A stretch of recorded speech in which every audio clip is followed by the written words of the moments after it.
నమస్తే welcome to star news. Nellore నగరంలోని Atmakur bus stand under bridge మరమ్మత్తు పనులు, ఫ్లైఓవర్ పైన జాయింట్ల వద్ద రిపేర్లు తదితర నిర్మాణ పనులను ఈ నెల 16వ తేదీ నుంచి చేపట్టి సుమారుగా 45 రోజుల్లో పూర్తి చేయనున్నామని నగరపాలక సంస్థ commissioner Y S Nandan, Nellore traffic విభాగం సిఐ రామకృష్ణలు తెలిపారు. Atmakur bus stand under bridge flyover పైన ఆదివారం అర్ధరాత్రి నుంచి వాహనాల రాకపోకలను పూర్తిగా నిషేధించామని వారు స్పష్టం చేశారు. వాహనాల ప్రయాణ మార్గాలను ప్రత్యామ్నాయ దిశలలో మళ్లించి వాహన చోదకులకు అసౌకర్యం కలగకుండా మార్గాలను నిర్దేశించామని కమిషనర్ వెల్లడించారు.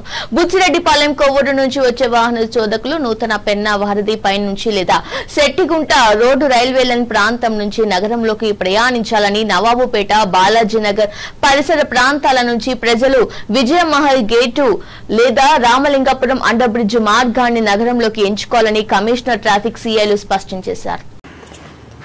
అందరికీ నమస్కారం. మనకి నెల్లూరులో ఆత్మకూరు ఫ్లైఓవర్ బ్రిడ్జి, అలాగే నెల్లూరు ఆత్మకూరు బస్టాండ్ దగ్గర ఉన్నటువంటి రైల్వే అండర్ బ్రిడ్జి టువర్డ్స్ బోస్బొమ్మకి వెళ్ళేది 1 లైన్ క్లోజ్ చేస్తున్నారు. ఆత్మకూరు ఫ్లైఓవర్ బ్రిడ్జి కూడా మన 16వ తేదీ నైట్ ఆదివారం నుంచి క్లోజ్ చేస్తున్నారు. దీని కొరకు ట్రాఫిక్ మెయిన్ పాయింట్స్లో డైవర్షన్ చేయడం అయింది. బుచ్చి, కోవూరు నుంచి వచ్చేవాళ్ళు న్యూ పెన్నా బ్యారేజ్ నుంచి వచ్చేసి సంతపేట అటు నుంచి వచ్చేసి శెట్టిగుంట రోడ్డు యూజ్ చేసుకోవాలి. అలాగే నవాపేట, బాలాజీ నగర్లో ఉండేవాళ్ళు గాంధీ స్టాట్యూ దగ్గర కానీ సంతపేటకు కానీ వెళ్ళాలంటే మన విజయమహల్ గేట్ యూజ్ చేసుకోవాలా. అలాగే టువర్డ్స్ బీజేఆర్ నుంచి వచ్చేవాళ్ళు రామలింగాపురం సైడ్ యూజ్ చేసుకోవాలని తెలుపుతున్నాము. అలాగే ముఖ్యంగా ఆత్మకూరు బస్టాండ్ దగ్గర ఎక్కువ పుష్ కార్ట్స్, ఫ్లవర్ మార్కెట్స్ ఉంటాయి కాబట్టి ఆటో స్టాండ్స్ వాళ్ళందరూ కూడా విజ్ఞప్తి చేసాము. నిన్న అందరికీ నోటీస్ ఇచ్చాము, చెప్పడం కూడా జరిగింది. అక్కడ ఏ విధమైన వెహికల్ కానీ అలాగే పుష్ కార్డ్ కానీ పెట్టకూడదని గౌరవ కమిషనర్ గారి ద్వారా మున్సిపల్ అధికారులు వాళ్ళు చెప్పుకున్నారు. అలాగే దీని కొరకు నియర్లీ ఒక 40 నుంచి 45 డేస్ ఉంటుంది కాబట్టి పబ్లిక్ అందరూ పోలీసు వారికి, ట్రాఫిక్ పోలీసులు సహకరించాలని కోరుతున్నాను. నగర ప్రజలకు నమస్కారం.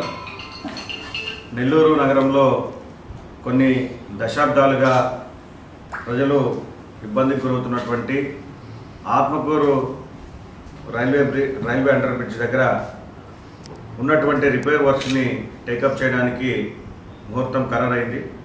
సుమారు 1,02,00,000 రూపాయలతో గౌరవ పురపాలక శాఖ మంత్రులు శ్రీ పొంగూరు నారాయణ గారి యొక్క ఆదేశాల మేరకు నెల్లూరు మున్సిపల్ కార్పొరేషన్ వారు ఆత్మకూరు బస్టాండ్ దగ్గర ఉన్నటువంటి రైల్వే అండర్ బ్రిడ్జ్ కింద ఉన్నటువంటి రోడ్డును రిపేర్ చేయడానికి రేపు సోమవారం నుండి పనులు ప్రారంభం కానున్నాయి.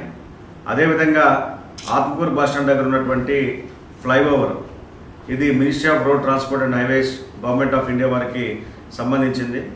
అయితే దాని మీద కూడా ఉన్నటువంటి జాయింట్స్ ఏవైతే ఉన్నాయో, జాయింట్స్ దెబ్బతినడం వల్ల వెళ్ళేటువంటి వాహనాల యొక్క రాకపోకలకు అది ఇబ్బందికరంగా ఉండి అప్పుడప్పుడు యాక్సిడెంట్స్ కూడా జరుగుతున్నటువంటి తరుణంలో ఇటు ట్రాఫిక్ పోలీస్ వారు, ఆర్ఎన్బి వారు, నేషనల్ హైవే వారు, మున్సిపల్ అధికారులు అందరూ కూడా జాయింట్ ఇన్స్పెక్షన్ చేసి ప్రభుత్వానికి నివేదిక పంపడం ద్వారా గౌరవ పురపాలక శాఖ మంత్రులు శ్రీ పొంగూరు నారాయణ గారి యొక్క చొరవతో దానికి కూడా 40 లక్షల రూపాయలు శాంక్షన్ చేసి ఆ వర్కులు ప్రారంభించడానికి ముహూర్తం ఖరారైంది. కావున ఈ నెల 16వ తారీఖు నుండి అనగా ఆదివారం నుండి ఆత్మకూరు బస్టాండ్ దగ్గర ఉన్నటువంటి ఫ్లైఓవరు, అదేవిధంగా ఆత్మకూరు రైల్వే అండర్ బ్రిడ్జ్ రెండింటిని కూడా మూసివేయడం జరుగుతుంది. ఈ పనులు జరగడానికి సుమారు నెల నుండి 45 రోజులు సమయం పట్టే అవకాశం ఉంది. సో ఈ నెల నుండి 30 నుండి 45 రోజుల పాటు ప్రజలందరూ సహకరించవలసిందిగా, అదేవిధంగా ఈ ట్రాఫిక్ని మళ్లించేందుకు ప్రత్యామ్నాయ మార్గాలుగా ట్రాఫిక్ పోలీసు వారి యొక్క సూచన మేరకు మనకు ఎవరైతే కొవ్వూరు మరియు బుచ్చి నుండి వస్తారో వారు కొత్త పెన్న బ్రిడ్జ్ మీదుగా సిటీలోకి రావాలని, అదేవిధంగా కొవ్వూరు బుచ్చి నుంచి వచ్చేవారు కొత్త పెన్న బ్రిడ్జి లేదా శెట్టిగుంట రైల్వే వైపు నుండి సిటీలోకి రావాలని చెప్పి, అదేవిధంగా నవాబుపేట మరియు బాలాజీ నగర్ నుండి వచ్చేటువంటి వారు విఆర్సీ, ఆర్టీసీ వైపు వెళ్ళాలనుకుంటే వారు రామలింగపురం సెంటర్ మీదుగా, children's park road Ramalingapuram center మీదుగా రావాల్సిందిగా, అదేవిధంగా సంతపేట గాంధీ బొమ్మ వైపు వెళ్ళవలసిన వారు విజయమహల్ గేట్ మీదుగా వెళ్ళవలసిందిగా ట్రాఫిక్ పోలీస్ వారు సూచిస్తున్నారు. అదేవిధంగా మున్సిపల్ అధికారులు కూడా ప్రజలు కూడా ఈ